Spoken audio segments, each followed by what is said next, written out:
Libido کہا ہے fried نے. جدید نفسیات کا بابا آدم جو ہے وہ فرائڈ ہے. اس نے اسے اڈ اور لب سے تعبیر کیا, اس سے اوپر سیلف کو لایا ہے, اور اس کے بعد جو ہے وہ سپر ایگو ہے. تو یہ تین درجے اس نے متعین کیے ہیں, اور میں اس کی دقت نظر, ایکیوٹی آف آبزرویشن کا بہت قائل ہوں. اگرچہ نظریات کا جو نتیجہ اس نے نکالا ہے وہ غلط ہے, لیکن ایکویٹی آف آبزرویشن کا قائل ہوں کہ اس نے انسانی شخصیت کے تین لیولز کو آئیڈینٹیفائی کیا. یہی تین لیولز ہمارے ہاں ہیں, نفس, قلب, روح, یہ تین لیولز.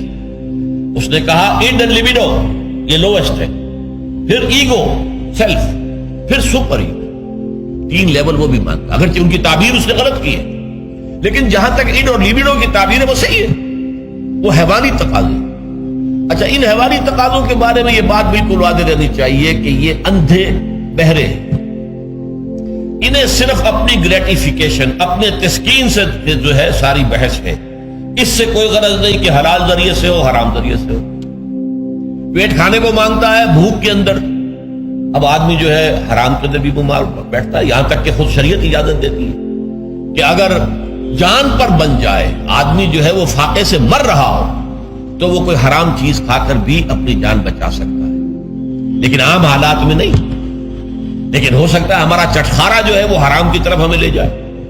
کسی کو واقعتاً اللہ نہ کرے کہ سور کے گوشت کا چسکا لگ جائے, وہ اس کے بغیر بچتا ہی نہیں, کھاتا ہے. شراب کی عادت ہو گئی, پیتا ہے, یہ نہیں. تو ہمارا پیٹ مانگتا ہے, اور اسے اس سے غرض نہیں کہ حلال سے کھایا ہے یا حرام سے کھایا.